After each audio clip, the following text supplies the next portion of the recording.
Halo guys, selamat datang di channel Pojokan Perpus. Gue pengen nanya deh sama kalian, bener nggak kalau kita tuh lebih tertarik ngomongin soal konflik ketimbang melihat kondisi yang adem ayem? Ayo ngaku.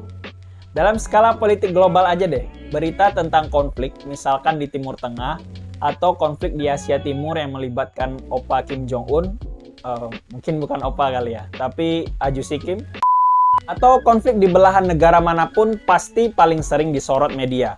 Sehingga kita berpikir, ini dunia kok isinya konflik mulu, gitu loh. Tapi kalian pasti belum tahu kan, bahwa ternyata ada loh negara yang hidupnya adem ayem aja, yang saking adem ayemnya, sampai-sampai negara tersebut mendapat julukan negara paling damai di muka bumi. Namanya Islandia. Islandia, negara yang diberkati dengan kekayaan alam berupa es dan gunung berapi ini, lagi-lagi dinobatkan sebagai negara paling damai di muka bumi tahun 2021. Rekor ini sudah dipegang oleh Islandia sejak 2008, yang artinya Islandia berpredikat sebagai negara paling damai selama 14 tahun berturut-turut. Wow, luar biasa. Predikat tersebut dinobatkan oleh Global Peace Index atau GPI. Dalam laporan terbarunya yang diterbitkan bulan Juni 2021, Islandia nangkring di posisi pertama, disusul Selandia Baru di posisi kedua, Denmark di posisi ketiga, Portugal di posisi keempat, Slovenia di posisi kelima, Austria di posisi keenam, Swiss di posisi ketujuh, Irlandia di posisi kedelapan, Republik Ceko di posisi kesembilan, dan Kanada di posisi kesepuluh. Sementara negara-negara yang menempati urutan buncit di laporan GPI yaitu Afghanistan, Somalia, Irak, Sudan Selatan, Suriah, dan Yaman. Yah, tanpa dijelaskan pun rasa-rasanya kalian sudah paham sendiri lah ya, kenapa negara-negara yang gue sebutin barusan itu masuk ke dalam kategori negara paling tidak aman di dunia. Sama seperti tahun-tahun sebelumnya nih, jadi ada 3 indikator yang digunakan oleh GPI dalam menyusun peringkat tersebut. Yang pertama, keselamatan dan keamanan sosial. Lalu yang kedua, sejauh mana suatu negara dilanda konflik, baik yang sifatnya domestik atau internasional. Dan yang ketiga, tingkat aktivitas militerisasi. Semakin rendah skornya, maka semakin damai negara tersebut. Nah, sebagai informasi nih, jadi dalam laporan GPI 2021, Islandia memperoleh skor 1,1. Nah, sementara Afghanistan, kita ambil sebagai perbandingan, memperoleh skor 3,631. Begini tampilannya kalau dilihat dari peta. Very high berarti paling damai, sedangkan yang masuk kategori very low berarti paling rusuh.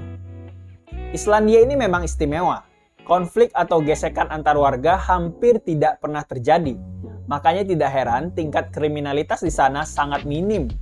Bayangkan ya, setiap tahunnya resiko penduduk terkena kejahatan atau biasa disebut crime rate tidak pernah lebih dari 1 per 100.000 penduduk. Bandingkan dengan di Indonesia misalkan, yang crime rate-nya di tahun 2015 sekitar 140 dari 100.000 penduduk, di tahun 2017 sekitar 129, dan di tahun 2018 sekitar 113. Saking rendahnya tingkat kriminalitas, jadinya polisi Islandia lebih sering gabut nih. Coba aja lihat akun resmi Instagram polisi Islandia yang bernama Logreglan. Kalau biasanya polisi itu selalu tampil sibuk menangkap penjahat, aktivitas polisi Islandia malah santuy banget nih. Contohnya kayak bermain dengan anak-anak, menyantap es krim, berolahraga, sampai ada yang make-up-make-upan di kantor saking gabutnya. Kocak kan ya? Nah, mayoritas polisi di sana juga tidak dibekali dengan senjata api. Senjata api cuma dipakai oleh unit khusus, dan itu pun mereka jarang ditugaskan. Fakta mengejutkan lain yang bikin Islandia jadi negara paling damai adalah negara ini tidak punya angkatan militer. Padahal keberadaan angkatan militer itu sangat penting untuk melindungi masyarakat dari konflik internal maupun eksternal. Ya, tapi mau bagaimana lagi? Memang tidak ada konflik domestik di Islandia yang memaksa angkatan militer harus ada. Di dalam tataran politik global pun, Islandia menjaga hubungan baik dengan negara lain. Bahkan, Islandia terus meningkatkan dana untuk aktivitas pemeliharaan perdamaian PBB. Nah, sekarang coba kita analisa. Faktor apa ya kira-kira yang membuat hampir tidak ada gesekan atau konflik yang terjadi di Islandia? Faktor yang pertama, pemerintah Islandia telah memenuhi kebutuhan-kebutuhan dasar rakyatnya, mulai dari pendidikan, layanan kesehatan, program kesejahteraan, lapangan kerja, dan upah yang layak. Semua fasilitas ini membuat Islandia masuk dalam daftar 5 besar negara yang sangat layak untuk ditinggali. Sudah menjadi rahasia umum ketika manusia sudah terpenuhi semua kebutuhan dasarnya, peluang terjadinya konflik horizontal maupun vertikal dapat dicegah. Faktor yang kedua, Islandia masuk kategori negara kecil. Ukuran negaranya kecil dan jumlah penduduknya pun juga kecil. Tentunya hal ini memudahkan bagi aparat keamanan di sana untuk memonitori dan mengendalikan kriminalitas secara efektif.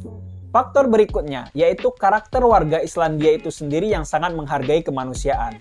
Warga Islandia sebenarnya cenderung homogen, tetapi bukan berarti tidak ada komunitas lain di sana. Bahkan penganut agama Islam pun bisa kita temukan di sana. Tapi mayoritas warganya memiliki toleransi yang tinggi dan memperlakukan siapapun dengan sama, terlepas agamanya apa, etnisnya apa, bahkan komunitas dengan orientasi seksual yang berbeda pun mereka hormati di sana. Salah satu contoh betapa kuatnya solidaritas warga Islandia bisa kita lihat dari peristiwa penculikan yang terjadi kepada seorang wanita muda Islandia tahun 2017 silam. Ketika dilaporkan hilang, sekitar 700 warga Islandia langsung bergegas mencari. Dan ketika wanita tersebut ditemukan dalam keadaan sudah tak bernyawa, warga Islandia benar-benar shock. Mereka memberikan dukungan dalam berbagai bentuk, ada yang dalam bentuk long march, menyalakan lilin, dan menyampaikan ucapan bela sungkawa di media sosial. Padahal itu cuma satu orang loh yang meninggal, tapi reaksi mereka sungguh luar biasa. Mereka itu seolah-olah pengen bilang ke komunitas internasional, meskipun hanya satu orang yang menjadi korban, tetapi seolah-olah seluruh warga Islandia merasakan sakitnya. Islandia tidak hanya indah alamnya, tetapi juga indah budi pekerti masyarakatnya.